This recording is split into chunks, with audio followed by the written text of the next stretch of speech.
I used to think humiliation had a sound. A crack, a slap, the shatter of a glass hitting tile. But it doesn't. Humiliation is quiet. It's the breath you hold without realizing. The way your skin learns to mimic porcelain, hard, cold, careful not to tremble. It's the silence after a joke lands in a room where you are the punchline. That morning, in a coffee shop with chalkboard menus and brass light fixtures pretending to be kindness. Humiliation wore the smell of burnt espresso and caramel syrup. It wore my daughter's voice. The place was busy the way small-town cafes get busy when the sun hasn't decided what it wants to be. A flock of nurses fresh off night shift huddled at the high-top table. Speaking in the shorthand of survival. A man in a suit pretended not to scroll through a dating app. 2 teenagers shared earbuds. The barista with the silver hair and sleeve tattoos was humming something churchy under his breath. Sliding scones into paper bags like he was tucking children in. I chose a table by the window because I have always loved light even when it's unkind. The blinds slashed the morning into narrow ribbons. And the ribbons laid themselves across my hands that have cared for bodies. Folded laundry, signed permission slips, and caught tears without asking where they came from. They aren't pretty hands. Not anymore. They are true. Tasha walked in as if the bell above the door were announcing a queen. She's always had that presence. Even as a girl, she carried herself like the hallway belonged to her. Today she wore a cream blazer over a black bodysuit, trousers that hung just right, and shoes too beautiful to be practical. Her hair was bone straight and parted like a river splitting clean around a stone. She kissed the air beside my cheek. A gesture with no weight. Mom. She sat, eyes grazing my face the way people scan a price tag. You're early. I like watching the town wake up. I said. It reminds me that nothing is stuck forever. She smiled the way a door smiles when it's locked. That's poetic. The barista called her name as if it were a hymn. And she returned with something iced and complicated in mine. A simple drip. Hot. No sugar. No nonsense. The mug was heavy. I wrapped both hands around it, letting its warmth inform my bones of their job. Sometimes you need to hold something solid to keep from slipping through yourself. Tasha stirred her drink though there was nothing to stir. The straw clinked against the glass like a metronome, ticking down to a small disaster. She looked me over, and I knew the scan was complete when she landed on my lipstick. Red. Not young red. Not dangerous red. A red that tried to be cheerful. I had twisted the tube twice in my bathroom, telling myself color could be courage if you wore it soft. Mom, she said gently the way a surgeon says. This will sting. That lipstick is a lot. A lot? I tried to smile. It's a big day. This is the first time we've had a Thursday together in months. It's just, she tilted her head. Bright colors age you. Like when older women think sparkle means special occasion. She shrugged. It reads desperate. The word sat between us. Fresh and wet, daring me to touch it. Desperate. Desperate like the women in supermarket tabloids. Desperate like late-night TV cures. Desperate like last chances shrink-wrapped and marked down. I thought of my bathroom drawer. The one that holds stray bobby pins and aspirin and a small envelope of hair I snipped the day she turned 5. When her curls were everything joy promised to be and more. I thought of the way I had pressed lipstick to my mouth this morning and whispered. Be kind, as if pigment could obey. I like a little color. I said, tasting the metal of the words. Besides, you used to say red made me look alive. That was a long time ago. She said, you're not 30 anymore. The cafe didn't quiet, I did. The humming barista, the nurses, the grinding milk frother, everything kept being what it was. But something in me stepped to the edge of a cliff and looked down. The humans below were small and easily forgotten. I took a breath so shallow I could have hidden it in a thimble. I'm not trying to be 30. I said.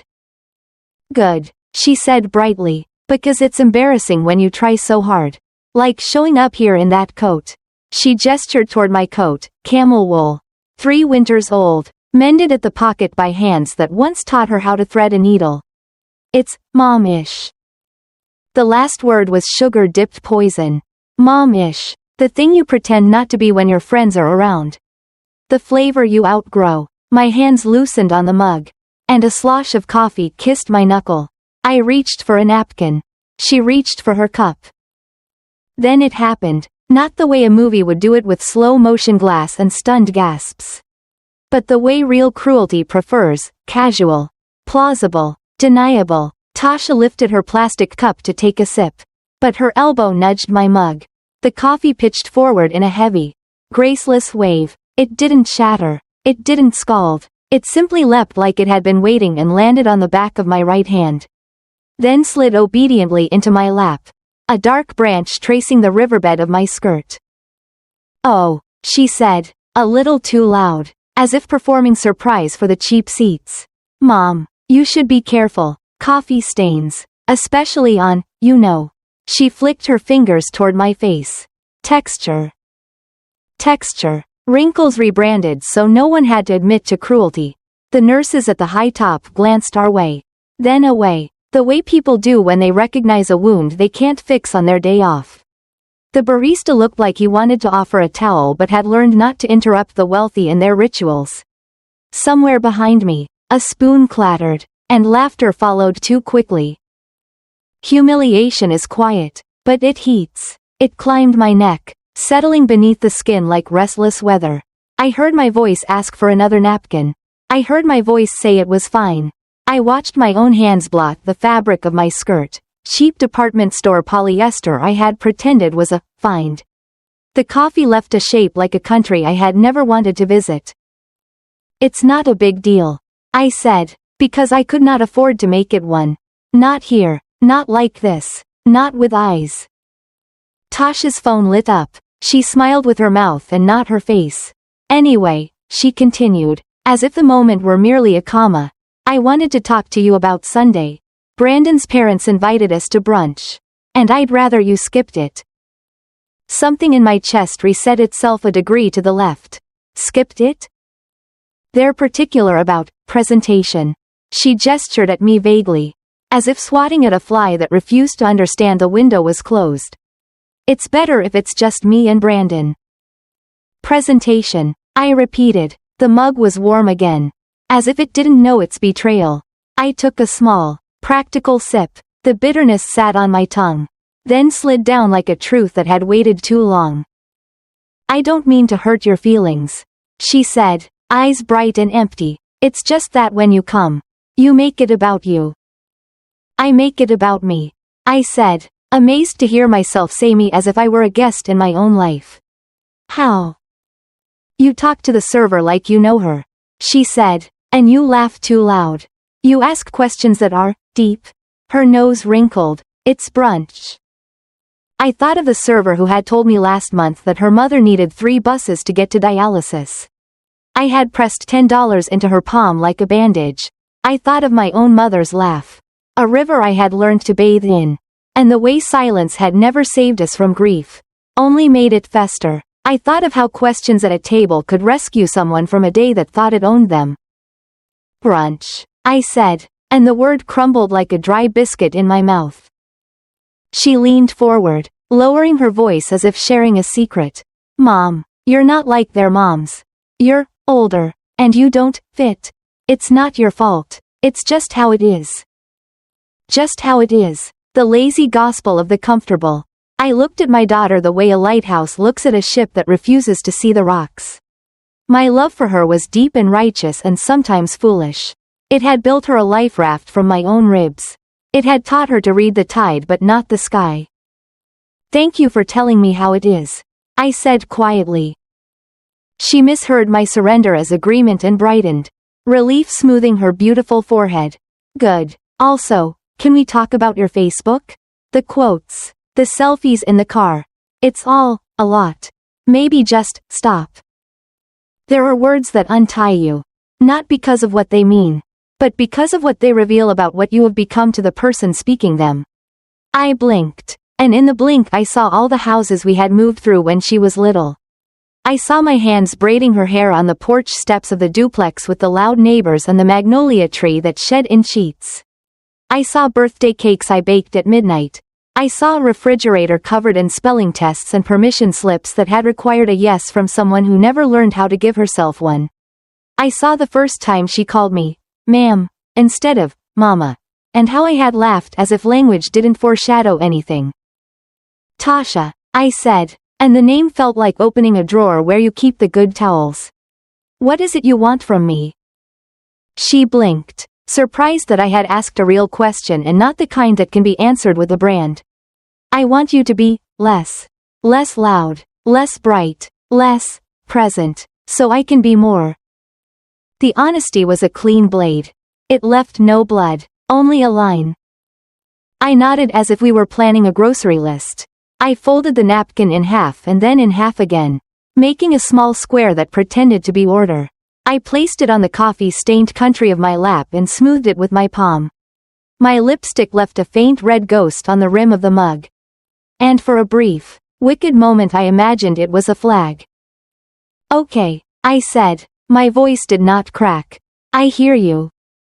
She sat back, satisfied. Thank you. Her phone buzzed again. She lifted it to her ear and stood.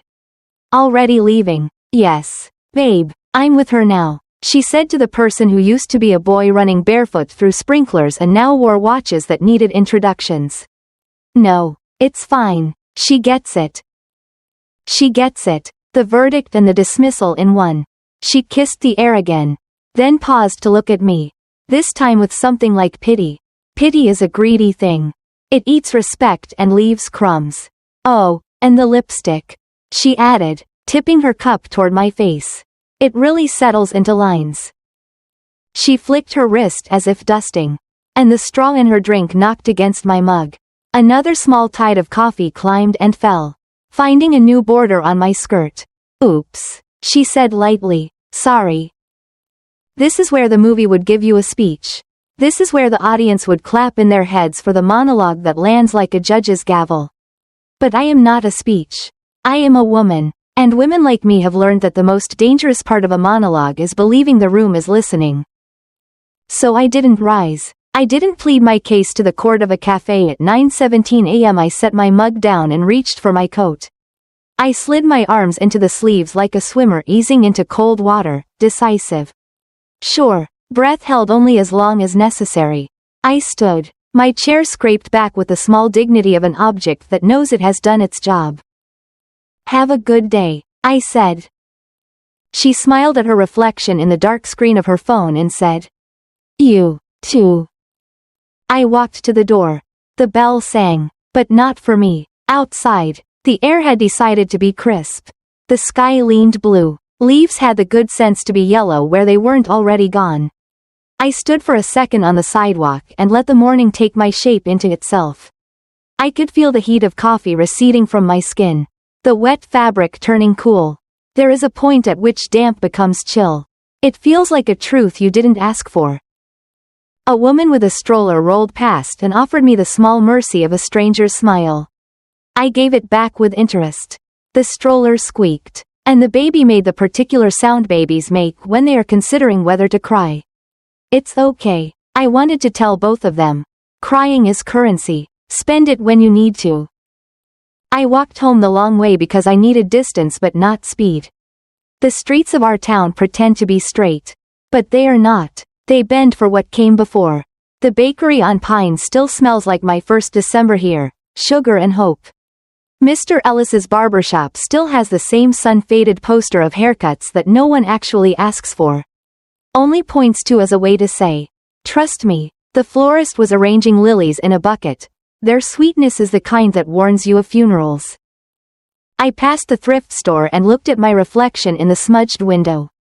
The lipstick was still there, though less confident. My eyes looked like they had taken on water. I raised a hand to my hair and smoothed it because sometimes smoothing one thing is an act of faith that other things can be smoothed. 2. At home, the house greeted me with its familiar honesty. The couch I bought used and coaxed back to soft. The table with a scar from a pot I set down when the phone rang and didn't stop ringing. The plant that refuses to die. I set my purse on the counter and the purse sighed. A sound purses make when they've carried more than money. In the bathroom, I stood before the mirror the way women stand before judges and lovers and the end of a long day. I stared at my mouth. The red had bled a little at the corners. Like a promise kept too long. I lifted a tissue and wiped. Slow, careful, tender the way I used to wipe apples on my jeans before slicing them for a lunchbox I can still pack with my eyes closed. Without the color, my face looked like itself. Not the self of 5 years ago or the year she was born or the day the doctor said. It's benign. Not the self of summers in cheap sandals. Or the self who learned how to sleep sitting up when the money for rent and rest ran out at the same time. Just, myself. A woman with a history no one at brunch was going to ask about. I washed my hands, turning the water to warm. Then hot. Then reasonable. Coffee lifted from my skin and swirled down the drain. The brown fading to nothing the way a storm does when it realizes you won't name it. I dried my hands on a towel that had known better days. Then folded the towel neatly because neatness is dignity in a house that can't afford marble. On my dresser is a small wooden box. It belonged to my mother and holds the handful of things that have refused to leave me. A gold hoop earring missing its partner. A safety pin that has saved more dresses than a tailor. 2 ticket stubs from a movie Tasha and I saw when laughter was still the language we spoke most fluently. I opened the box and added the lipstick, laying it down like an artifact from an excavation site labeled, Beliefs. Season unknown. I could have cried then. The room would have let me. The walls know how to hold a woman. But the tears that came were not the kind that fall. They were the kind that return. Salt to the sea. Ache to the bone. Breath to the body. I sat on the edge of the bed and listened to my own air go in and out. A parade of quiet proof. My phone buzzed with a text from Tasha. Don't forget. I'll need the car Saturday. Early. Also, please don't comment on my post. It's for work. I stared at the screen until the words lost their shape and became a pattern. Then I put the phone face down and stood up. I went to the closet and reached for the brown box on the top shelf. The one with photo albums and a letter I never mailed. I pulled down the album labeled in black marker. Tasha, Elementary. The tape on the edges has gone cloudy. The way adhesives surrender to time. I opened to a page where she is missing her 2 front teeth and holding a papier-mâché planet. She looks like gravity chose her as a favorite. I touched the photo through the sleeve and said out loud. In a voice I recognized as the one I use for prayers I'm not sure anyone is taking. I love you, even when you don't know me. In the kitchen, I made tea instead of more coffee because I wanted something that would not surprise me with bitterness. I drizzled honey and watched it fold itself into warmth. The spoon clinked against the mug, the sound a lullaby might make if it were made of metal. I carried the tea to the window and stood where morning becomes afternoon without fanfare. Outside, a boy on a scooter cut an unnecessarily sharp turn and laughed at his own audacity. A dog refused to accept the leash's opinion. Somewhere a wind chime did the polite thing and made a point without insisting on it. I don't know how long I stood there before I said it. Maybe 5 minutes. Maybe the length of a life for which I am no longer filing excuses. I said it to the window. To the tea. To the photograph still open on the table. To the lipstick sleeping in the box. To the woman whose mirror has seen more truths than faces. She doesn't know me anymore, I said, and the words did not break me. They fit. The way shoes fit when you finally admit what size you are. But she will. I didn't say it like a threat. I said it like a weather report that promises a clearing. I said it the way you tell a houseplant. You're going to live, and the plant, having decided to believe you, becomes a forest in a pot. At the sink, I rinsed my mug and left it upside down on the rack. A small white hill waiting for the next use. I folded the dishcloth. I straightened the mail. I wrote a list that began with laundry and ended with call Ms. Irene about Sunday. Ms. Irene is not related to me. But grief made us kin. She will come over with pound cake that tastes like a memory of a better kitchen. And we will sit at my table and name the things we have survived. And the naming will make them ordinary enough to stack in the pantry and forget until we need to remember who we are.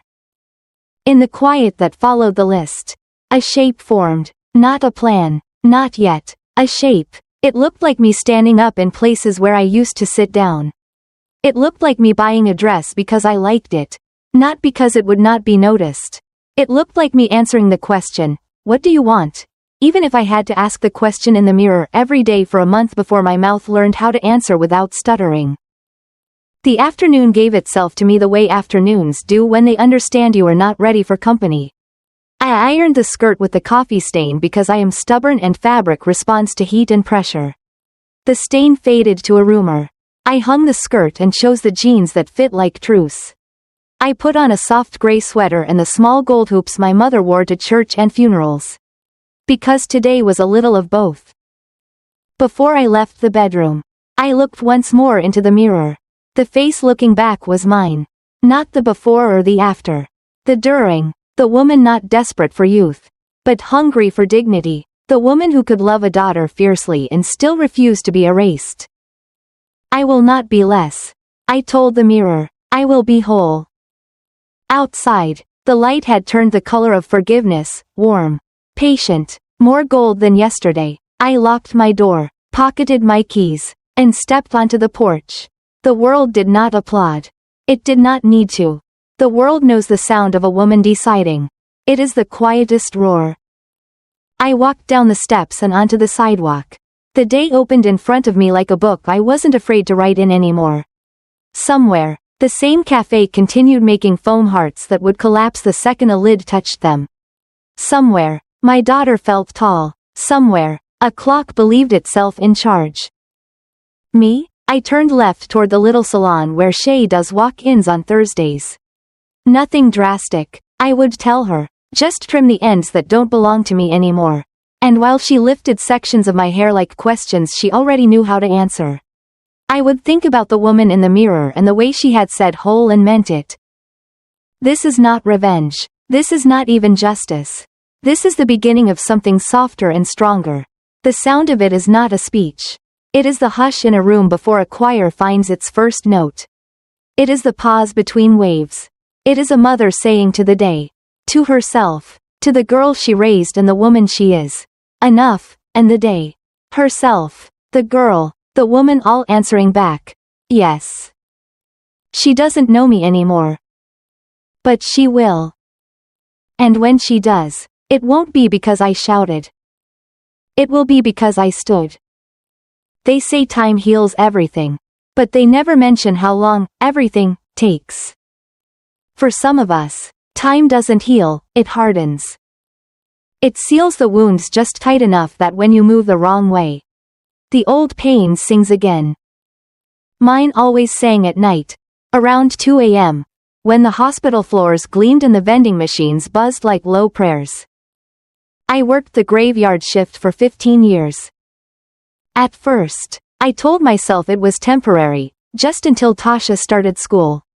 Just until the bills eased. Just until I could breathe without checking the price of air. But, just until, is a spell that steals decades. You whisper it once, and it keeps echoing until you can't tell whether you're surviving or just rehearsing survival. The hospital was a world that never slept, full of fluorescent ghosts. Monitors beeped in rhythm with regret. People prayed, cursed, and sometimes slipped quietly into the kind of sleep that doesn't end. I got used to the sound of last breaths. They were softer than you'd think, like fabric tearing in another room. I used to come home smelling like disinfectant and fatigue. Tasha would be sprawled across the couch, cartoons humming in the background, cereal bowl half full, the air thick with the sweetness of sleep and neglect. I'd brush her curls back from her forehead, kiss her cheek, and whisper, "Mama's here." Sometimes she stirred, sometimes she didn't. Either way, I felt like a visitor in my own child's life. On weekends, I tried to make up for the absence I could never name out loud. We'd go to the park, buy cheap ice cream that melted faster than our patience. She'd laugh, and I'd think, maybe she doesn't notice. Maybe love is louder than fatigue. Maybe if I keep showing up, the math will work out. But children have a sixth sense for sacrifice. They smell it the way dogs smell storms. Even when they don't understand, they remember the weather. When she was 7, she drew a picture for Mother's Day. Her teacher handed it to me with that cautious smile teachers reserve for hard-working moms. The drawing showed our house, a crooked rectangle with smoke coming from the chimney, and next to it, a stick figure of Tasha, grinning. Beside her stood another woman, neat dress, bright sun over her head. The caption said, "My mom is a nurse. She helps people sleep forever." The room had laughed when she read it out loud. I didn't. That night I sat on the bathroom floor and laughed anyway, because laughter was cheaper than therapy. The linoleum was cold, the same pale green as the scrubs I couldn't bear to look at anymore. I pressed the paper to my chest and thought, at least she knows what I do. At least she knows I'm something.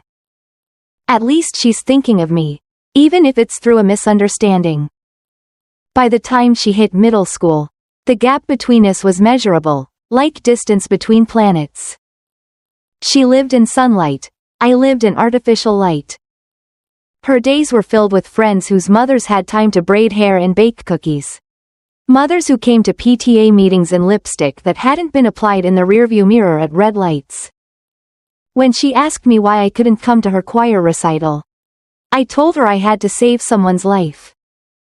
She said, "Maybe save mine sometime." That one stayed. There were days when I thought I could close the gap. I'd come home early, make pancakes shaped like hearts, leave notes in her lunchbox, "You are my favorite song." She'd roll her eyes but keep the note anyway. For a while, I believed that meant something. Then came high school, and the notes disappeared. So did our conversations. Her world expanded into boys, dances, and girls whose mothers dropped them off in SUVs that cost more than my annual salary. I was the mother who showed up in scrubs, smelling like hand sanitizer and midnight. She didn't introduce me anymore. I became my mom, the way people say, that noise outside. Something unavoidable but mildly inconvenient. I remember the night she came home from a friend's sleepover in tears. I asked what happened. She said, "They laughed because you work nights. They said you're always gone. They said nurses aren't real professionals." I tried to hug her, but she pulled away. "It's not fair," she cried. And I said, "You're right. But what I meant was, it's not fair that I'm paying for everything with hours I'll never get back." She was 15 when she first told me she wished we had a real house. I asked her what she meant. She said, "One where the lights don't flicker and the neighbors don't scream." I wanted to tell her that flickering lights are just tired bulbs, not signs of failure. But when she looked at me with those hungry eyes that wanted more than I could give, I swallowed every defense and said, "Someday. Someday, another spell, another thief." When she turned 18, I let her move out for college. I drove her there myself, 4 hours on a road that refused to end. Her suitcase rattled in the backseat like a heartbeat. At a gas station halfway, she went inside to buy snacks and came out with a magazine. On the cover, 10 Ways to Reinvent Yourself After 40. She handed it to me. "Maybe this will help," she said. She thought it was kindness. At the dorm, she hugged me quickly, arms that meant obligation, not affection. "Text me when you get home," she said. And then she was gone, swallowed by a crowd of new beginnings. The drive back was longer. The radio played songs that refused to understand the concept of silence. Every signpost blurred. By the time I reached home, the house looked smaller, as if it had exhaled now that it was finally alone. For the first few weeks, she called. Then it was texts. Then it was nothing. The space she left behind grew teeth. It bit at quiet moments, folding laundry, pouring coffee, setting one plate instead of two. Sometimes I'd see a mother and daughter at the grocery store, arguing, laughing, sharing the same rhythm of breathing, and it would sting like envy's polite cousin. But I told myself this was normal. Every mother loses her child to the world. That's the deal. What I didn't realize was that I hadn't lost her to the world. I had lost her to the version of me she had built in her head, the one who wasn't enough. Wasn't pretty, wasn't polished, wasn't worthy of being seen. And I had helped her build it. Every time I said, "I'm fine," when I wasn't. Every time I showed up exhausted but smiling. Every time I made silence look holy. Years passed. She graduated. She got a job in marketing. Whatever that means when your product is image. She moved to the city, where the lights stay on all night like hospitals but for prettier reasons. She sent me photos, new apartments, new boyfriends, new smiles. None of them included me. Sometimes she'd text on birthdays, "Love you, Mom, thanks for everything." And I'd reply, "Always proud of you." Then sit in the quiet, wondering when pride became such a lonely emotion. When her father died, my ex, a man who left long before the paperwork caught up, I called her. She answered, voice crisp. "Oh, I didn't really know him," she said. I said, "He once bought you a toy piano. You loved it." She said, "That's nice, Mom, I have to go." The line went dead. Grief came anyway, not for him, but for what she didn't lose. Sometimes, in the hospital, I'd see mothers sitting by their children's beds, fingers intertwined through IV lines, whispering prayers that sounded like bargains. And I'd think, they still get to hold hands. Even when death is watching, they get to touch. I used to envy even their pain, because at least it was shared. The first time she called me, May, instead of, Mom, I laughed. We were at a restaurant she'd chosen, white walls, wine glasses that made water look expensive. The waiter came by, and she said, "May will have the salmon." The name landed between us like a dropped fork. She didn't notice. I did. Names are small funerals we hold while still breathing. After that, the calls grew shorter, the visits rarer. She sent gift cards for holidays. No handwriting, just digital gestures, proof of care without the inconvenience of touch. And me? I kept working. Because work doesn't abandon you. Work doesn't tell you to be less. Then came the day she invited me to brunch, the brunch. The one she later disinvited me from. I spent an hour curling my hair, another hour deciding which earrings looked least like regret. I walked into that cafe with hope tucked behind my ribs. And then she said it, that lipstick makes you look desperate. The rest, you know. But what you don't know is that as I walked out that morning, past the hiss of coffee and the hum of small talk, I wasn't just leaving her table. I was leaving every night I had spent proving I was worth sitting there. The bleed didn't start with her words. It started with mine, unspoken, unasked, unhealed. Every, "I'm fine." Every, "I understand." Every, "maybe someday." They were small cuts that never closed. And by the time she threw that coffee, all she did was find where I was already bleeding. Now, when I lie in bed at night, the memories come like a slideshow, quick, merciless, each frame brighter than the last. Tasha's first steps on linoleum floors that squeaked. Her graduation tassel hanging crooked. The way she used to sleep curled toward the wall, as if even in dreams she was bracing for distance. And me, watching, always watching, mistaking endurance for love. People say wounds fade. Maybe they do. But scars don't lie. They just stop asking for attention. That's the thing about motherhood. You give until giving becomes the only language you speak. And then one day, Your child stops translating. I thought love was enough. Turns out, love without understanding is just noise. And silence can kill what shouting never could. The night it finally happened, rain came like it had a grudge.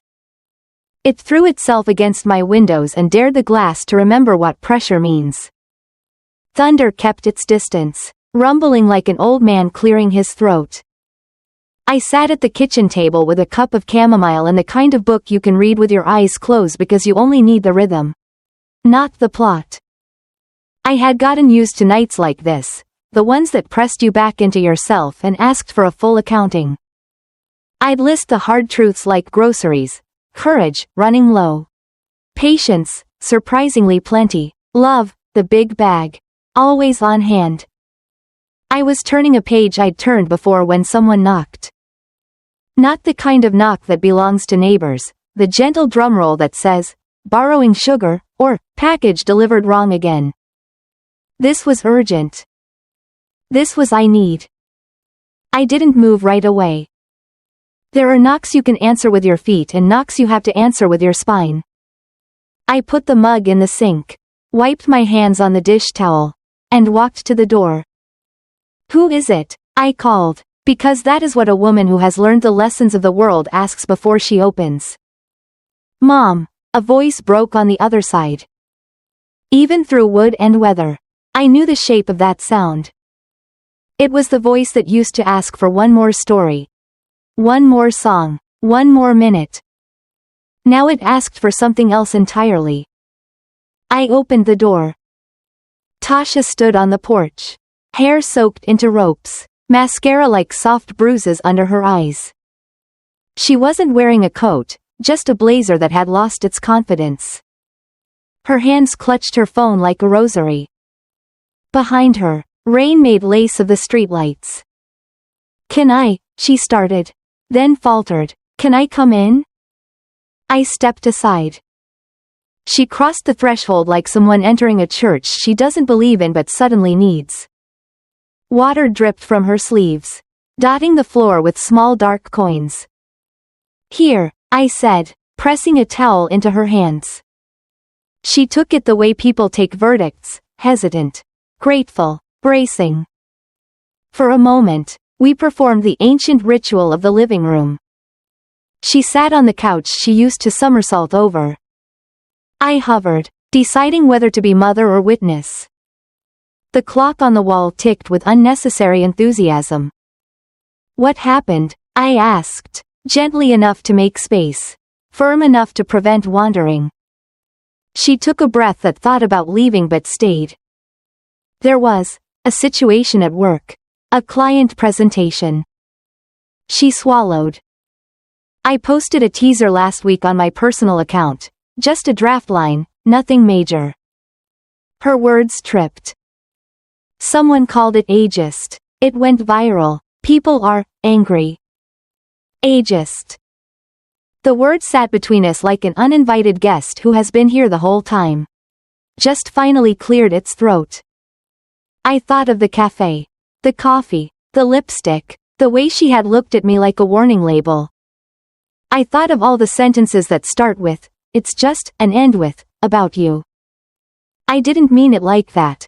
She continued quickly, pouring words over the spark in hopes it would drown. It was about market segments and trends and whatever, God. I know how it sounds. She wiped her face with the towel, leaving the mascara intact because some stains are stubborn.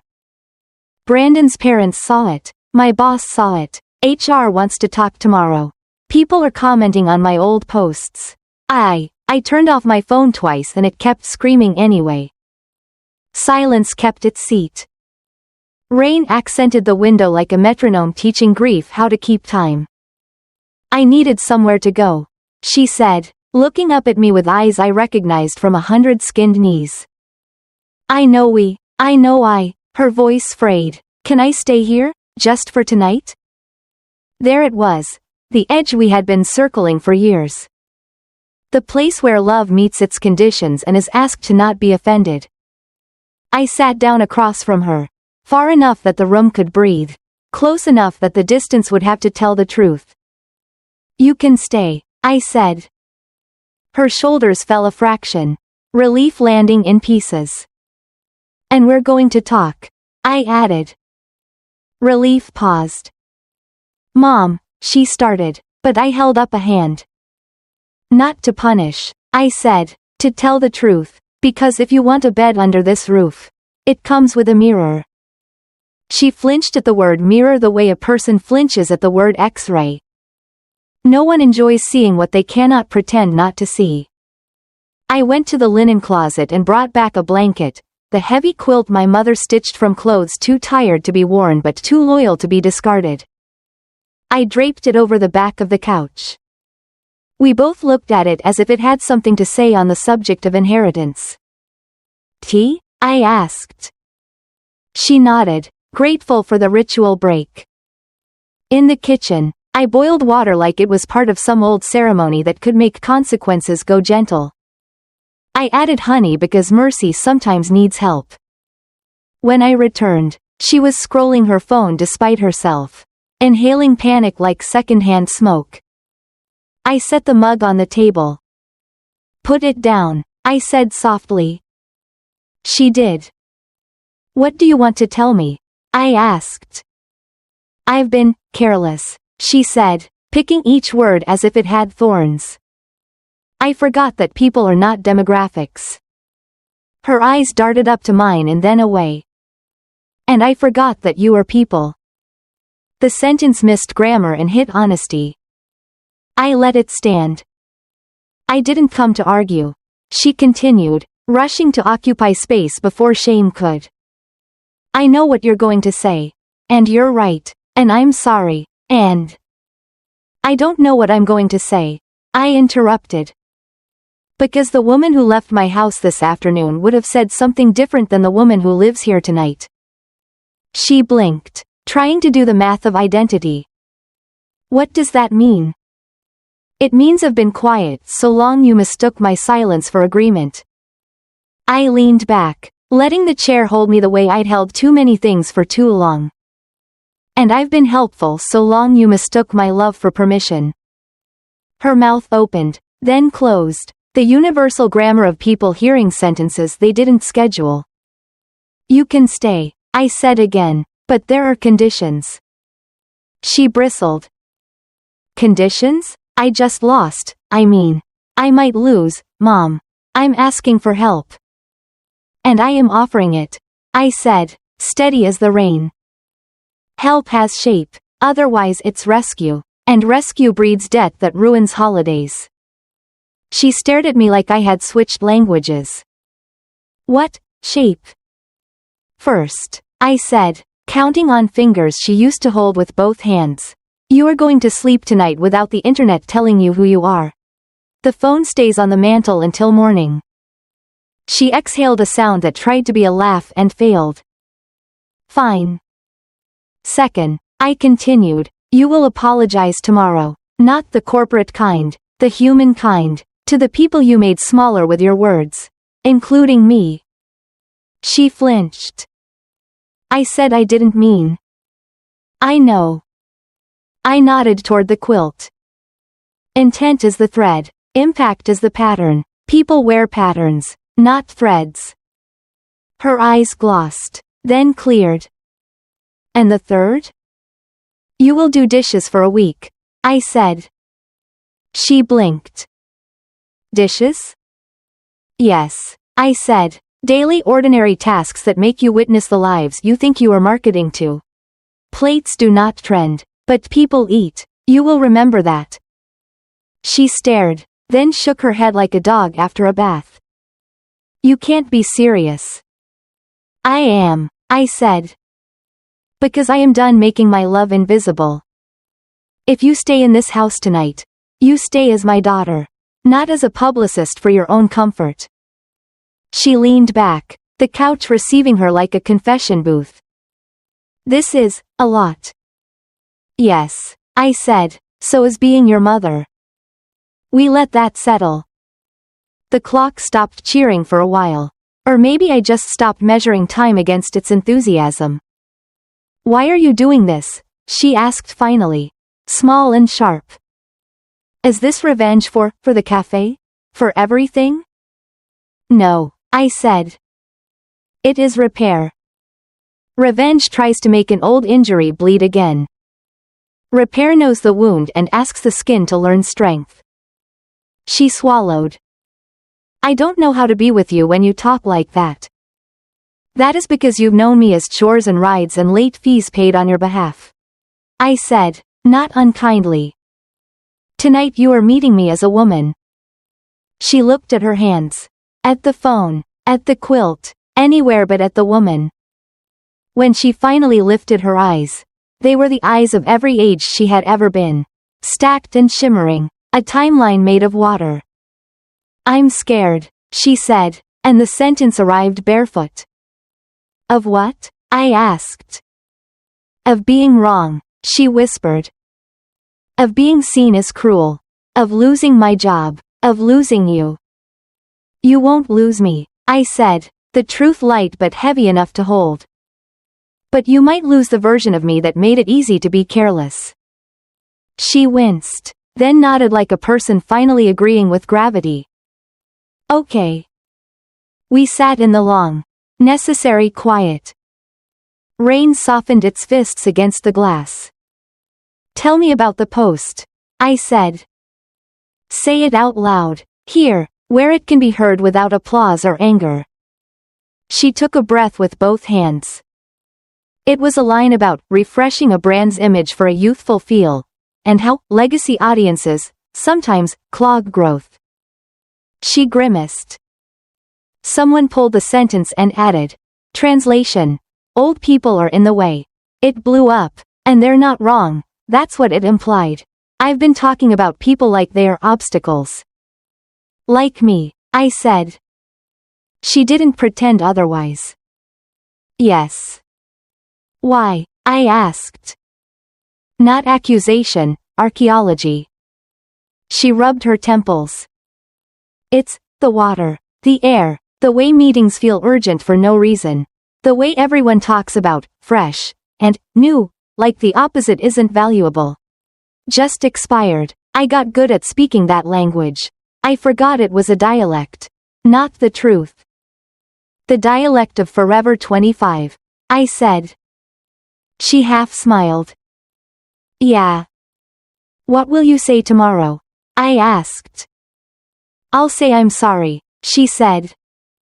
I'll say I reduced people to segments and forgot their names. I'll say my mother is a nurse who taught me to look at faces. Not ages. Her voice trembled. I'll say that I've been cruel to the person who loved me with a precision I mistook for inconvenience. I let that sit, then asked the question that had waited 10 years for a throat. And what will you say to me? She looked like someone walking into a room of mirrors. She didn't run. I'll say I'm sorry for treating you like background. For asking you to be less so I could be more. For spilling coffee and calling it an accident when it was contempt. She blinked hard. I'll say I forgot that I am your daughter first. The room adjusted itself around the words the way a body adjusts around a scar, making a new shape that includes what hurt. I nodded, not as judge, but as citizen of this small country of two where laws must be written in tenderness and enforced with clarity. You may sleep here, I said, voice soft, verdict firm. Phone on the mantle, dishes in the morning, the apology tomorrow, we will eat together after. And we will keep talking until the house recognizes us again. She stood, hesitated, then stepped toward me the way a skittish animal tests the hand that feeds. Can I? She asked. I opened my arms. Her body fit against mine like a photograph and the person in it lining up. After years of being slightly off. She cried. Not loud. The kind of crying that finally trusts the floor won't drop away. I held her and counted the breaths, hers. Mine, the math of a truce. When she pulled back, she was smaller and truer. Thank you, she said, the words bright with humility's sheen. She placed the phone on the mantel like an offering. Blankets are there, I said, nodding toward the quilt. Bathroom light sticks on the first try. Give it a second. If the window rattles, roll a towel and tuck it under. This house behaves, but it wants you to respect it. She smiled, a real one, weary and unposed. I remember. I left her to make the couch into a bed. In my room, I sat on the edge of my mattress and listened to the house settle around us as if relieved to be needed properly. I turned off the lamp and darkness came like a trustworthy friend, consistent. Not punishing. Somewhere after midnight, Thunder remembered a promise and finally spoke up. I thought of all the times I had kept quiet, of all the things I had let slide in the name of love. And how love had slid right out the door with them. I thought of the hospital floors at 2 a.m., shining like warnings and invitations. I thought of brunches and lipsticks and demographic decks that think they can diagram a life. Then I slept. Not the fragile sleep of women who must wake if someone else coughs. But the sleep of women who have said what needed saying. When morning came, it arrived gently, no trumpet. Just light.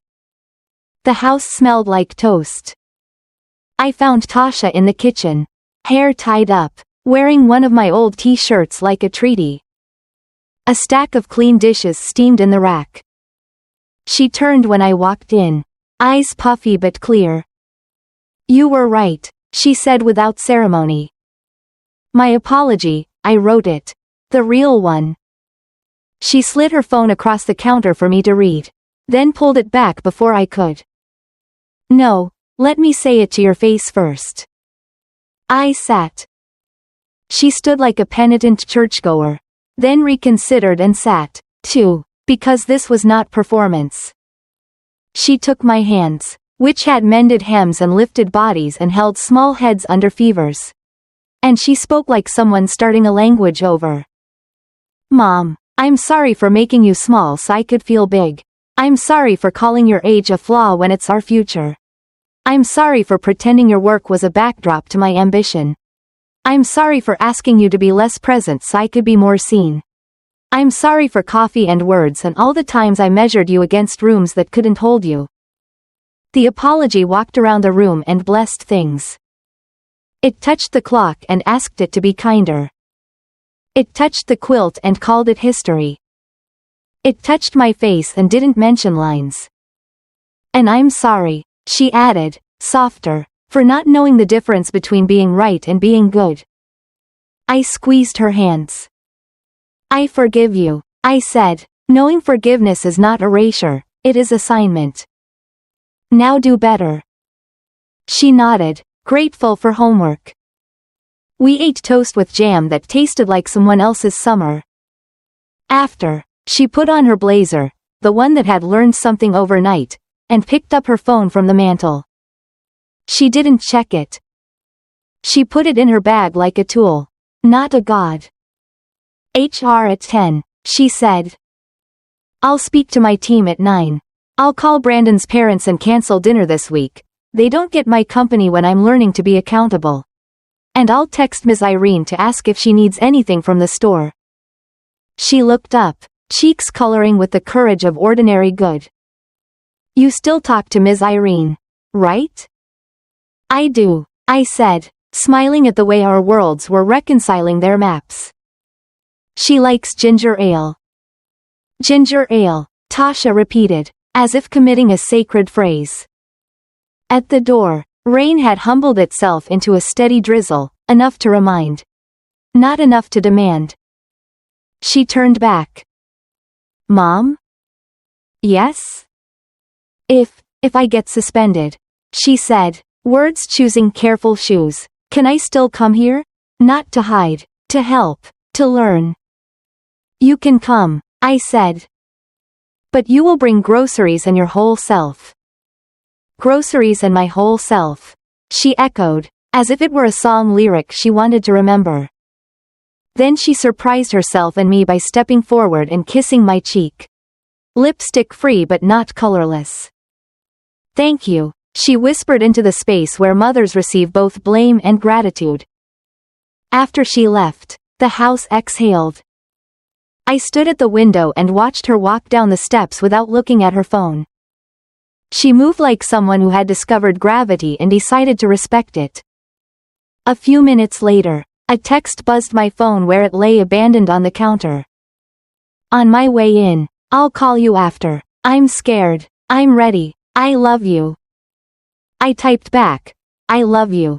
Courage tastes better with breakfast. Then I put the phone face down and got on with the day. Around noon, my door knocked again. 3 careful taps, the kind carpenters use when checking a beam. I opened it to find a young delivery driver holding a small bouquet of grocery store flowers, daisies and mums with a ribbon that tried harder than the stems. Delivery for May, he said, eyes skimming the paper. From Tasha. I took the bouquet and tipped him with the bill I keep near the door for exactly this. Moments when the world remembers manners. The card read, for Ms. Irene's table. If she wants. Also for yours, T. Justice didn't arrive with a gavel that day. It arrived in the shape of conditions accepted. Apologies spoken. Dishes washed. Phones put away. Flowers bought without instructions. It knocked in the rain and found a door that opened into a house where love had learned to be honest. That evening, Tasha called. Her voice was tired but upright. They accepted my apology, she said. Suspension for a week. Mandatory training. I offered to help redesign the campaign around actual stories instead of buzzwords. HR looked surprised. People always are when they meet responsibility and it has good posture. I said. She laughed, a sound that hadn't visited our line in years. I told them about you. She added. About nurses at 2 a.m., and how demographics don't hold hands but people do. We were quiet together. The way people are when they have returned from a long trip and are learning where the furniture now sits. Before we hung up, she said, I'll be there at 6 with groceries. Ginger ale on top. Bring your whole self, I reminded. I am, she said. And, Mom, keep the lipstick, not because you need it, because you want it. I looked at the wooden box on my dresser in the other room. The one that held the red asleep like a retired vigilante. Maybe I will, I said. Not tonight, but soon. As the sun settled and the rain signed its truce, I set the table for 2. Plates, forks, small bowls for the collards one planned to cook. Justice did not crash into our house. It sat down politely and asked for seconds. Power doesn't always arrive with trumpets. Sometimes it slips in through the side door, hangs its coat, and waits for you to notice you're taller. The morning after the rain knock night, sunlight came in like it had learned manners. It stepped across my floorboards quietly, paused on the quilt, warmed the handle of the kettle, and made the plants forgive me for forgetting to rotate them yesterday. I brewed coffee and, out of habit, set a second mug on the counter. Old reflexes don't die, they negotiate. Tasha arrived at 6 on the dot. A paper bag in her arms like a promise. She kicked the door with her heel. Groceries, she announced, breathless. Ginger ale on top. I lifted the bag onto the counter. Collard greens, eggs, a loaf of bread that bragged about its seeds, tomatoes that remembered the sun, a bouquet of store daisies laughing in cheap cellophane. She'd brought the practical and the cheerful. Progress. Ms. Irene will love the flowers. I said, we'll split them. We moved around the kitchen like people learning a dance someone else used to do for them. I washed greens while she rinsed dishes she hadn't dirtied. The domestic version of penance. The radio hummed something old enough to be trusted. HR said 1 week. She reported, suspension with pay, re-education, modules, a meeting with the creative team to align on tone. Align is a meeting's way of saying it doesn't want to apologize. I said. She smiled at the sink. I told them I'd like to help rework the campaign. Stories instead of slogans. Real people, real names. Good, I said. Names keep us honest. She dried her hands, wiped the counter a little longer than necessary. There's something else. Brandon's parents, his mother texted. She wants us to swing by Friday, to clear the air. I could hear the quotes in her voice. Clear the air, I repeated, tasting the phrase. Air doesn't clear in rooms that perfume their prejudice. It waits outside, where the sky still remembers how to be sky. She said it would be good optics, given the online mess. Tasha added, eyes averted. Optics, I said. Is this about your job? Or about their comfort? She didn't answer immediately. That was new and good. We are most dangerous when our answers are faster than our thinking. Both, she admitted, finally, mostly theirs. I folded the dish towel carefully, edges kissing. No. She blinked. No, we won't go? No, I won't go, I said, and you shouldn't either, but my no is mine. Yours is yours. She opened her mouth to argue and closed it because the part of her that had slept on my couch under her grandmother's quilt was awake now. Why? Because I'm done auditioning for tables that don't feed me, I said, and because you can't apologize to a camera and then dine with people who love the lighting but not the truth. She leaned against the counter, head bowed, the posture of someone who has just remembered their spine. Okay. We ate at my small table. The one with a heat ring scar that will not be buffed out because it tells a story. The collards were tender. The cornbread from the mix fooled nobody but comforted everybody. After dinner, I told her a story she didn't know. I told her about Ms. Irene's hands. How they shake when a storm is coming. How, when her husband died, she spent a week ironing napkins because straight lines can be a life raft.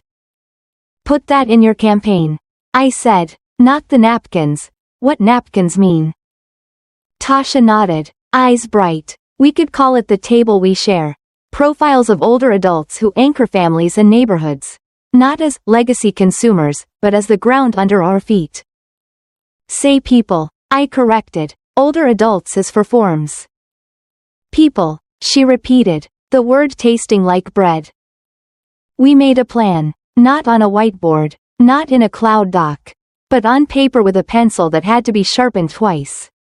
She would assemble a small team, 2 designers, 1 copywriter willing to puncture his own cleverness. I would help find stories. Church friends, hospital families, the woman who runs the bodega and knows who can't afford eggs this week. We made a list of questions that weren't surveys. What did you survive? Who taught you how to rest? What do you carry that we cannot see? We decided photos should be unposed.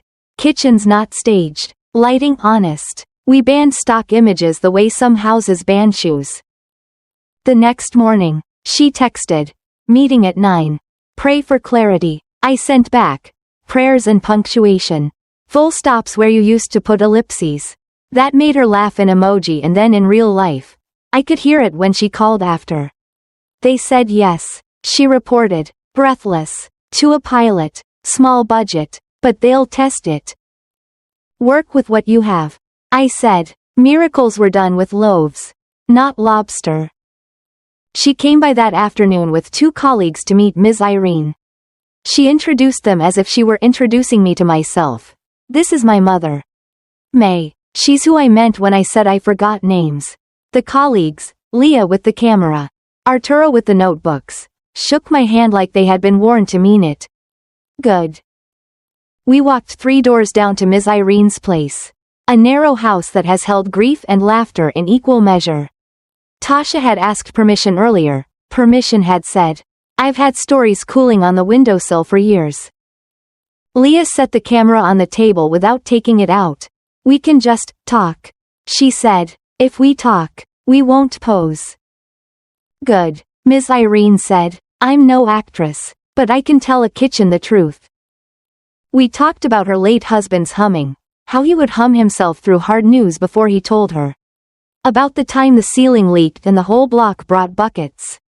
About her grandson who thinks the world started with his phone and how she plans to prove it didn't by teaching him biscuits from memory.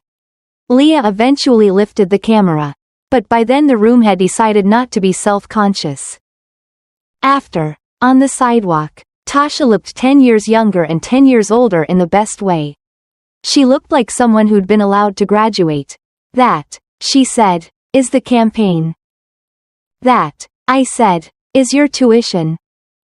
We did 2 more visits that week. Mr. Ellis at the barbershop. He pulled out a drawer of Polaroids he keeps behind the combs and said, I keep the first haircut for boys who turn out to be men. And Sister Juanita from church, who taught algebra for 30 years and can still make teenagers sit up straighter by folding her hands. Each time, Tasha said less. Listening replaced leading. Leah cried once and tried to hide it. Arturo bought empanadas for everyone and called it a line item called mercy. Word got around. People started calling us. Stories asked to be seen. Tasha's boss, who had thought a youthful pivot meant inventing new slang for beer, came to a session and left with a notebook full of the only trend that matters. People refusing to disappear. Brandon did not like this. Or rather, he liked the idea of Tasha fixing the optics, but disliked the method. He texted her in sentences that had never met humility. Mom says Friday is important. Please confirm. Don't make it weird. Is it weird to say no? Tasha asked me, phone face up like a confession. Is it childish to avoid? It is adult to refuse what harms you, I said, and mature to do it without a speech. She typed, I won't be able to make Friday. I'm focusing on repair. Wishing you a good evening. She put the phone down like a candle you blow out after deciding the room is bright enough. The next day, his mother called me. She had never called me. People like her don't know numbers, they know assistants. May, she said, pronouncing it like a month she only vacations in. I'm reaching out woman to woman. I worry this online swirl is damaging to Tasha's future. We could strategize together, perhaps align appearances. Appearances should align with reality, I said, folding laundry because it feels good to hold clean cotton while saying necessary things. The reality is we are busy telling the truth. A silence, the expensive kind, followed. Well, she said briskly, I hope Tasha remembers who helped her find the right circles.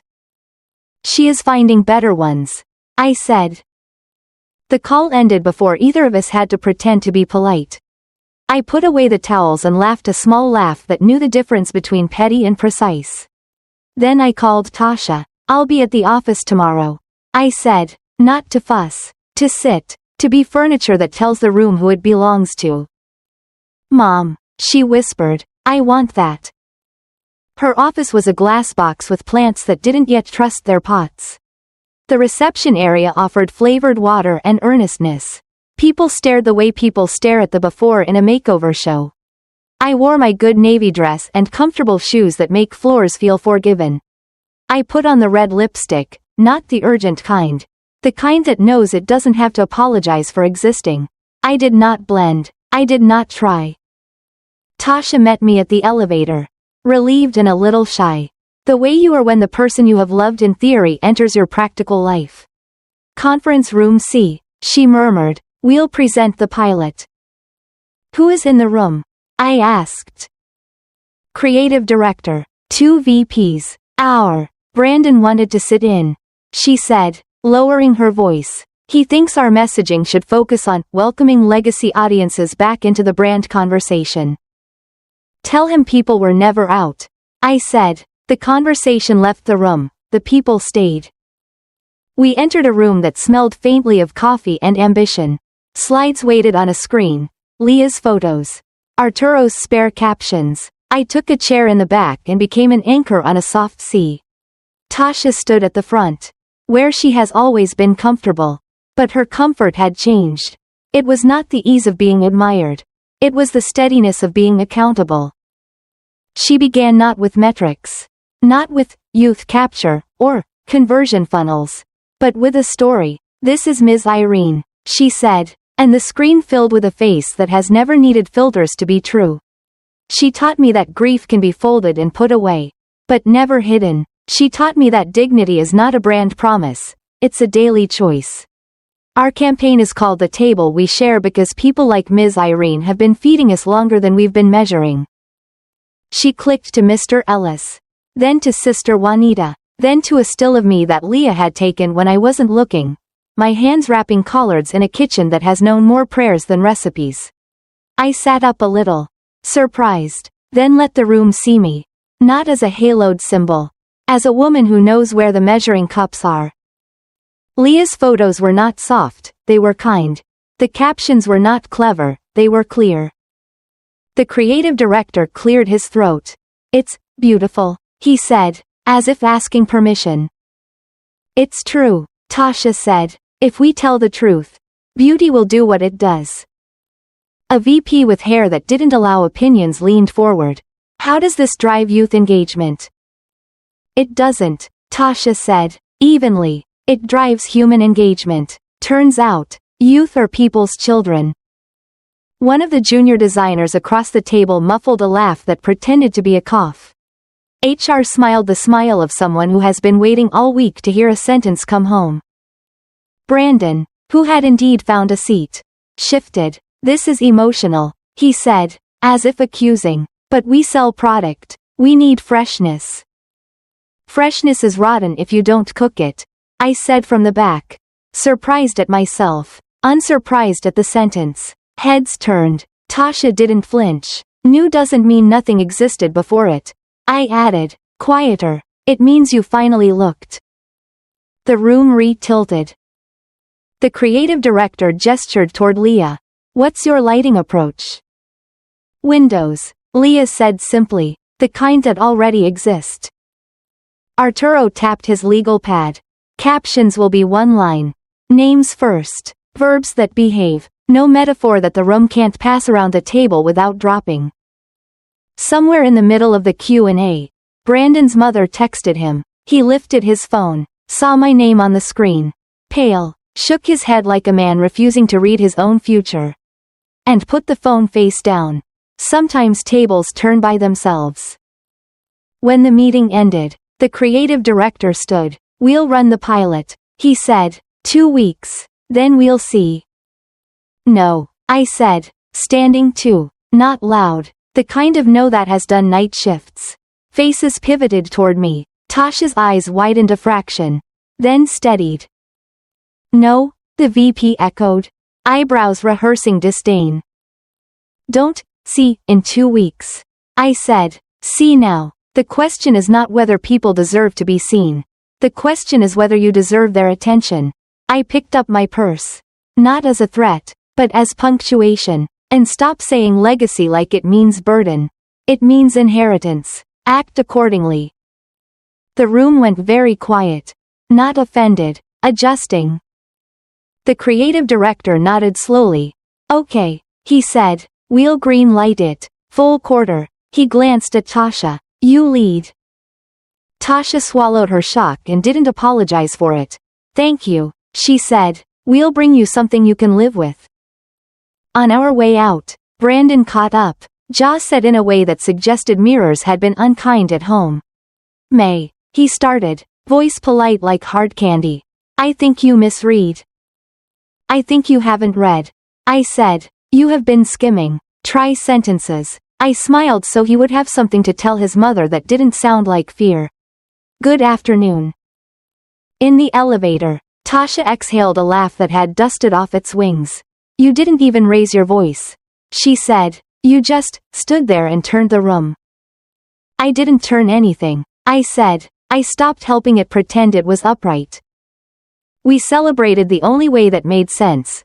Grocery store cake and paper plates at my table.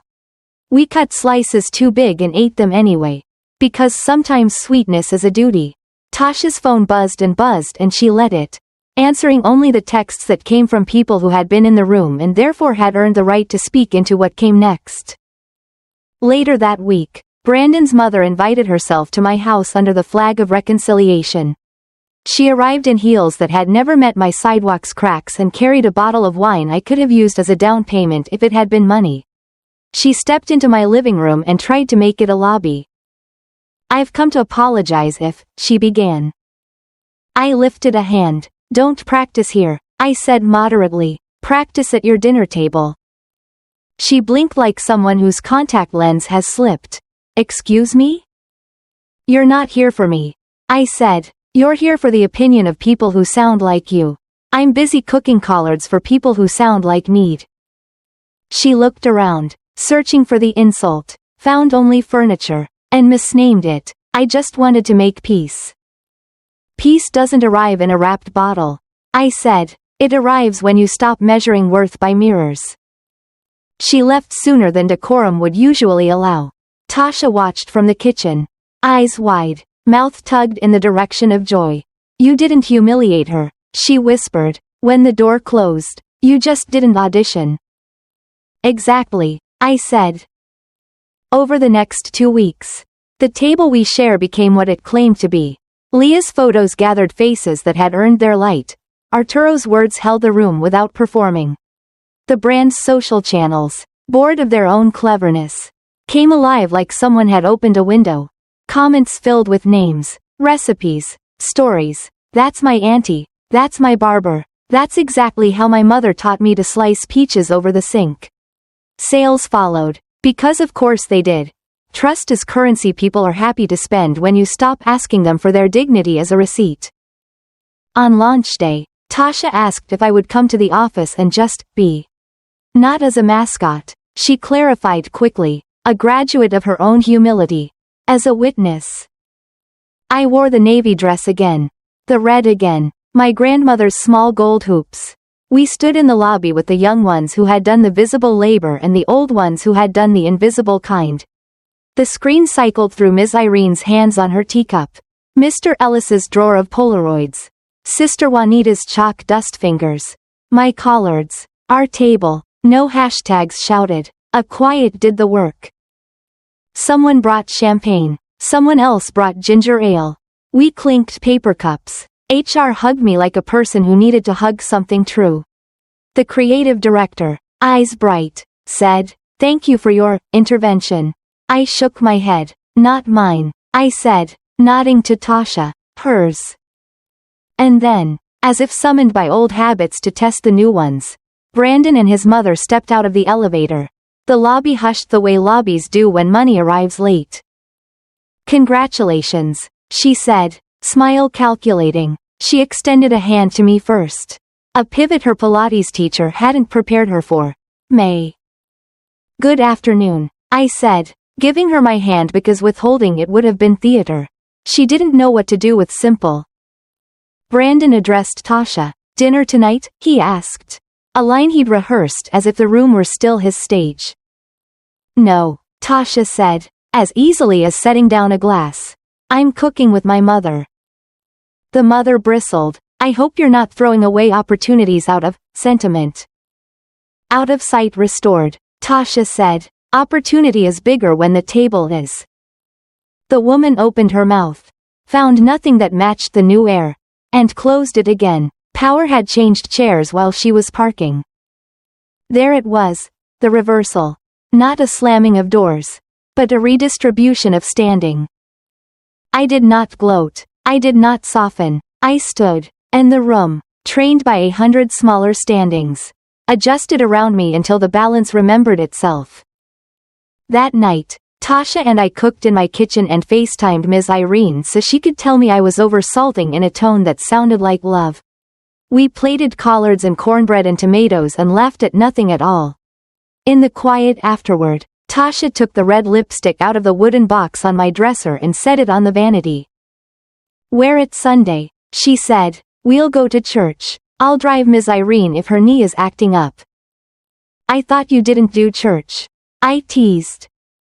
"I do tables," she said, "and songs I don't know the words to yet." I stood in the bathroom mirror and pressed the color to my mouth. The red looked different now.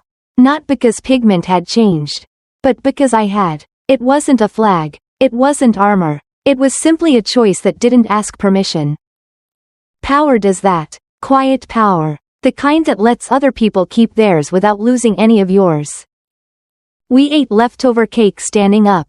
The way children do when joy is too impatient for chairs.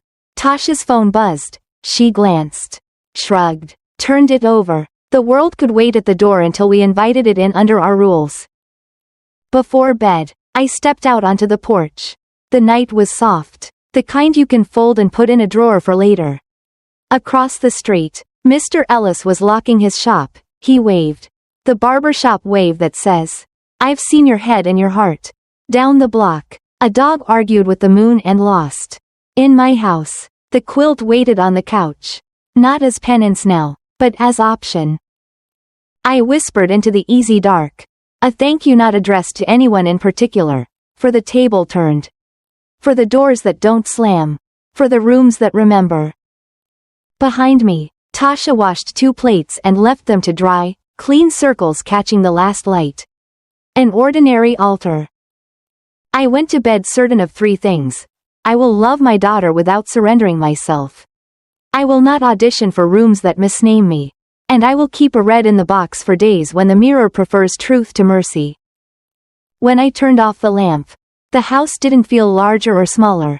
It felt right-sized, like a dress that finally belongs to the body wearing it. Somewhere, campaigns launched and numbers climbed and opinions argued with other opinions over drinks that didn't need olives. Here, a woman lay down in a bed she had made for herself. Under a roof she had kept honest. With a daughter who could now tell the difference between optics and eyes. Tables had turned, not in a clatter, but in a pivot so smooth you'd have missed it if you weren't standing exactly where I was. Revenge has many costumes. The loud ones wear fire and headlines.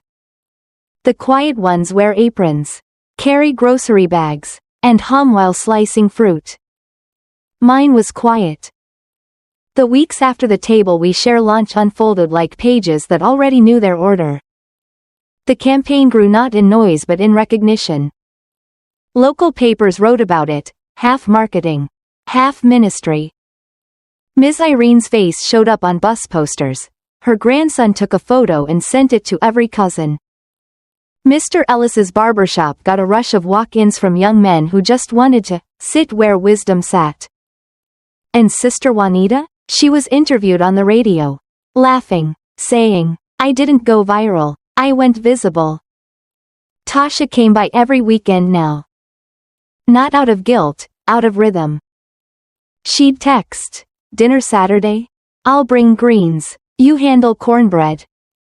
We never mentioned the cafe again, though once, passing by it, she said softly, "I think the coffee tastes better on your porch." That was enough.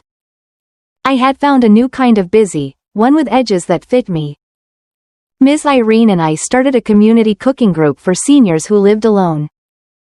We called it Second Serving. We met twice a week in the church basement that smelled like detergent and redemption. People brought whatever they had, sometimes ingredients, sometimes just stories. We'd cook, eat, and share leftovers with neighbors who forgot how to ask for help. No applications, no forms, just warmth that knew where it was needed. One Thursday, Tasha came with her camera team, but she didn't film. She helped peel potatoes, laughing at herself when she cut them too thick. An old man named Rufus teased her, "City hands don't know roots." She grinned, "Then I'm here to learn soil." They exchanged smiles that could have fertilized a garden. After dinner, she sat next to me on the folding chairs. Her hands smelled of garlic and good intention. "You seem lighter," she said. I stopped rehearsing pain, I replied. It was taking too much stage time. She nodded, understanding. "Brandon texted," she said after a pause. "He wants to meet. His company's hosting a dinner, media, sponsors, investors. He says it'll be good for me to reconnect socially." I wiped my hands with the towel on my lap. "Do you want to go?" She tilted her head, thinking. I wanted to, until I didn't. Then she laughed, surprised at her own sentence. "I don't need to be photographed holding wine I don't drink with people who pronounce authenticity like it's imported." "Then don't," I said simply. "The tables have plenty of chairs. Choose the one that serves food." Later that week, Brandon himself called. "May," he started, voice polished to apology. I was wrong. Your presence, your daughter's campaign, changed perspectives. The board loved it. We'd love for you both to attend Friday's gala. You'd be an inspiration. Ah, inspiration, the corporate synonym for spectacle. I almost smiled. Thank you, I said, but inspiration doesn't RSVP. It just works quietly. He hesitated, then offered, at least let us send a car. No need, I said, I'll be busy. My community meets Friday nights. We eat early, you understand. He didn't, but he said he did. When I hung up, the kettle was singing. I poured 2 mugs of tea, one for me, one for the ghost of every time I had been tempted to chase validation. The ghost didn't drink, it just nodded and left. That Friday, instead of the gala, we cooked. Ms. Irene made her famous pound cake. Rufus brought collards again, pretending it wasn't pride. Tasha helped the new lady, Grace, who moved here after her husband passed and still set the table for 2. At some point, someone started humming an old hymn, and the room joined, not quite on key but perfectly together. I looked around and realized, this was the revenge, living joyfully in a world that expected bitterness. Tasha noticed me watching. What? She whispered. Nothing, I said, just counting blessings. How many? More than enough to cover the debt. When we cleaned up, she lingered, drying the same bowl twice. Then she said, Mom, I got offered a promotion. I raised an eyebrow. Director of Community Storytelling, she continued, they said my lived perspective adds value.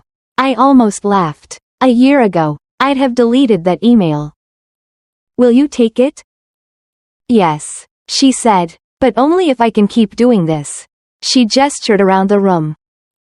Keep being real. Then take it, I said, just remember where you rehearse your truth.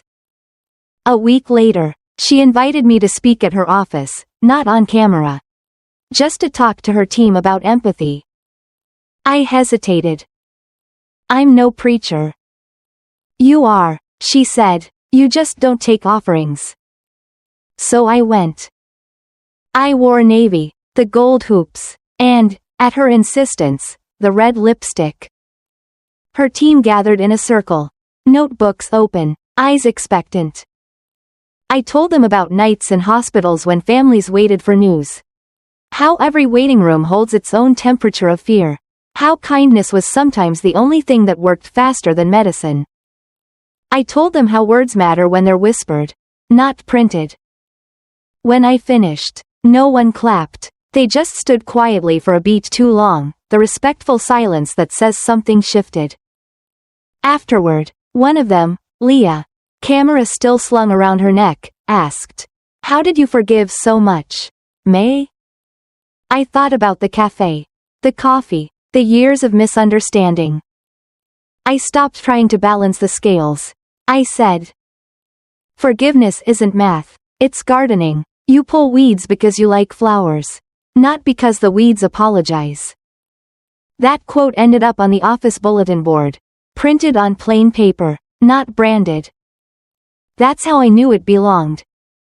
As months passed, life returned to its small, essential details. Bills, recipes, checkups, laughter.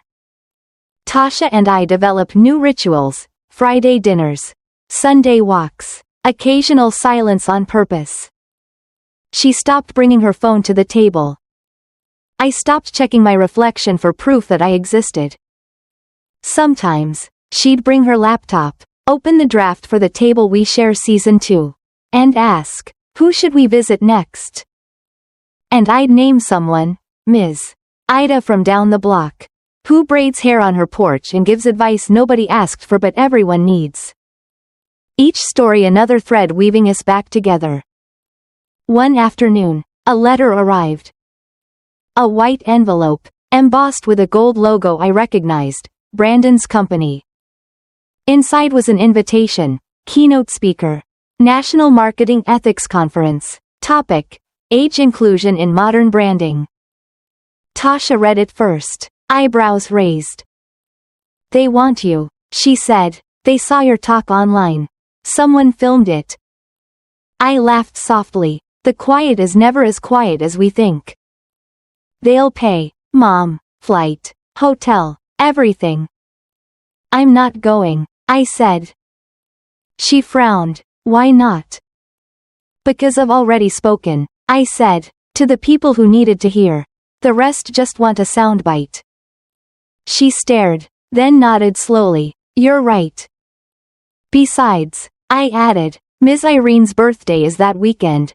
You can't fly over pound cake that's waiting.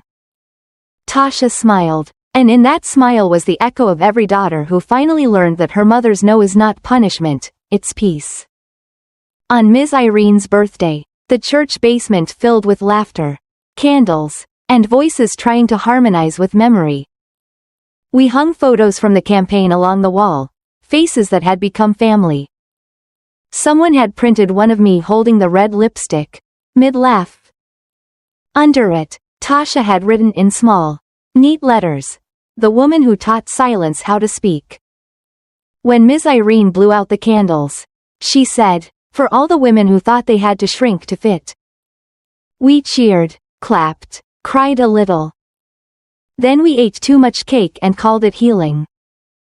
That night, after everyone left, I sat on the porch, the candle stub flickering beside me.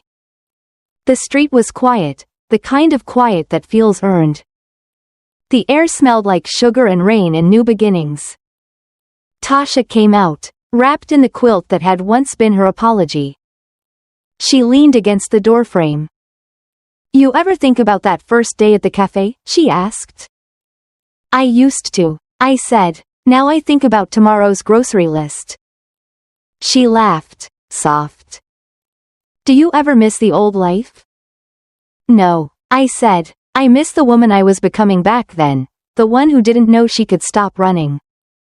We sat in silence, watching the streetlights blink like tired stars.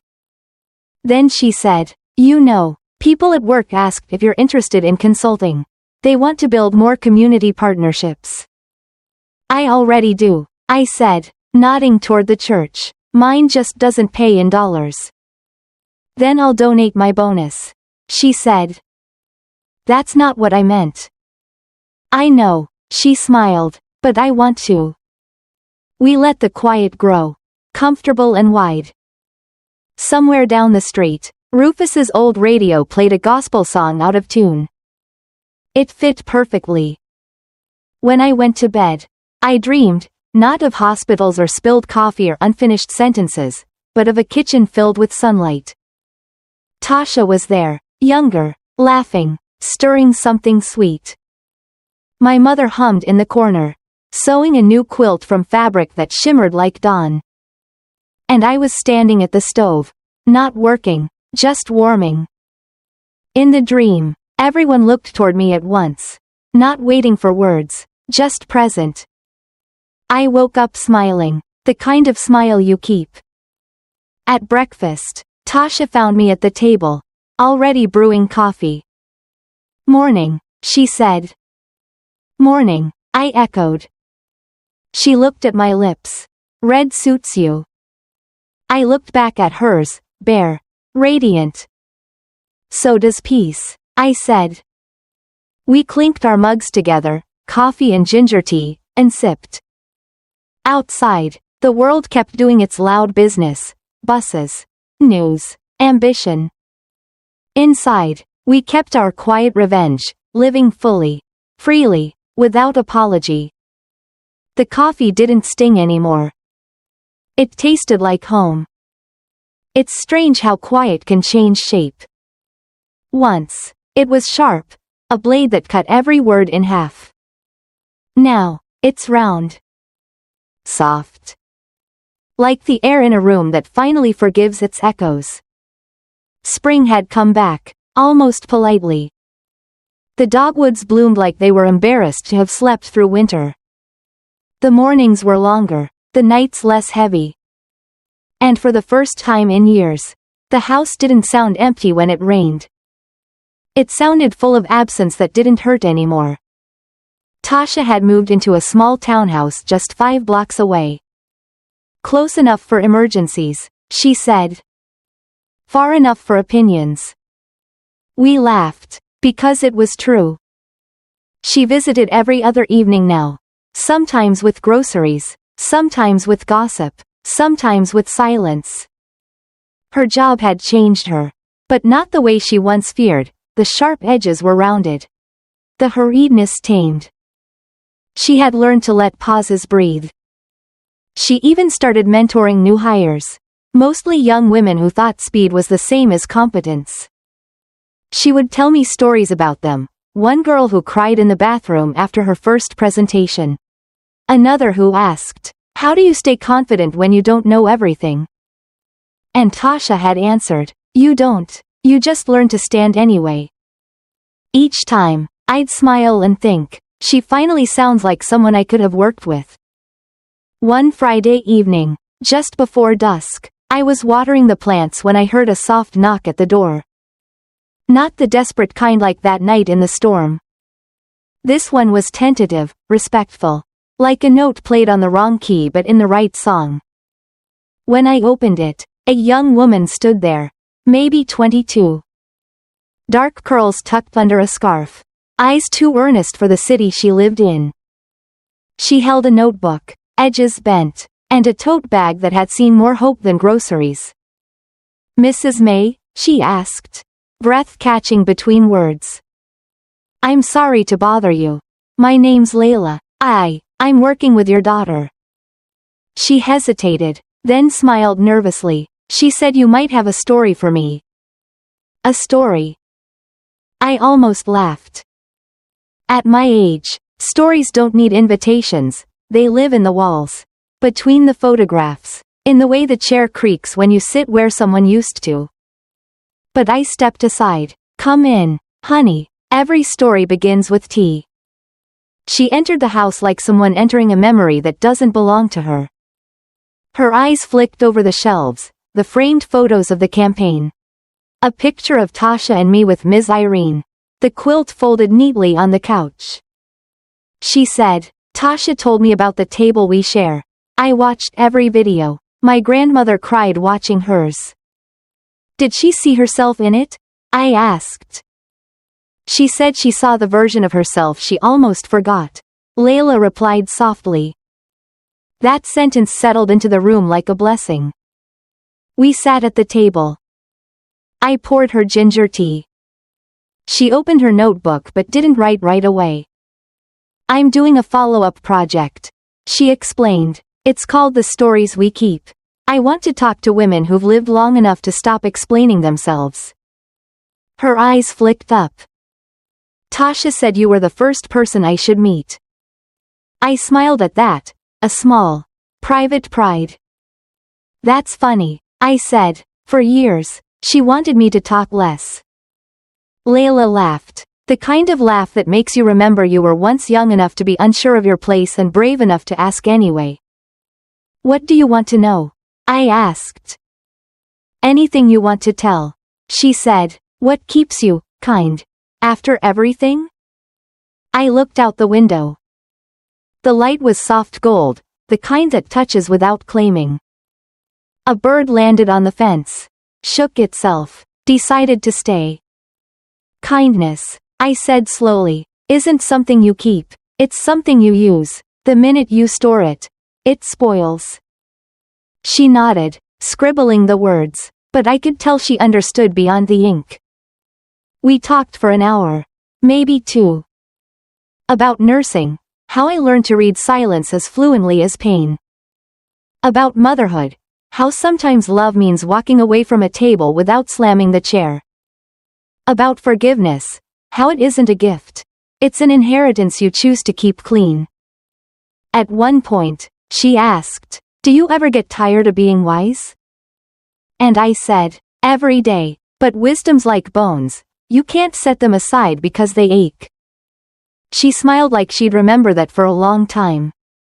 When she left, dusk had become evening. She stood on the porch, hugging her tote bag to her chest. Thank you, Mrs. May. I'll send you the piece when it's done. I nodded. Don't make it pretty, make it true. She promised. Then she hesitated. Tasha told me you keep a chair by the window for visitors. I turned, following her gaze. There it was, the old wooden chair by the window. A quilt draped over its back, facing the street. It's just a habit, I said. When someone knocks, the chair reminds me to make room. It's beautiful, she whispered. It feels like it's waiting for someone. Maybe it is, I said, or maybe it's waiting for whoever needs it next. She smiled, waved, and walked away. I watched her go, the streetlights catching the edges of her hair. Her shadow following, unafraid. Inside, the house hummed its small evening song, the kettle cooling, the clock keeping time, the curtains breathing with the night wind. I sat in my armchair, not the visitor's one, and listened. Somewhere outside, a car door closed. Somewhere down the block, laughter started and ended. And in that quiet middle, I felt something shift, not pain, not pride, just peace doing its rounds. Later, Tasha called. Layla came by, she said. She told me, I replied. She's special, Tasha continued, reminds me of, well, me, before the noise. She'll do fine, I said. I hope I'm as good to her as you were to me. Tasha whispered. You already are, I said. You answered when she knocked. We said good night. Before hanging up, she added, Mom, you left the porch light on again. I know, I said. It's for whoever forgets the way. I love you, she said. I know, I answered, not from pride, but from certainty. After the call, I went to the window. The porch light glowed soft and patient, throwing a golden halo over the visitor's chair. The night air moved gently, enough to lift the edge of the quilt like a small wave saying I'm here. For a moment, I saw something, maybe light, maybe memory. A shadow that looked like a man I once loved, a woman I became, and a daughter who learned to stay. They sat together for just a breath, then faded into the hum of the quiet. I didn't turn off the light. Some doors aren't meant to close. Outside, the world kept its noise. Inside, I kept the chair, waiting. Ready, open,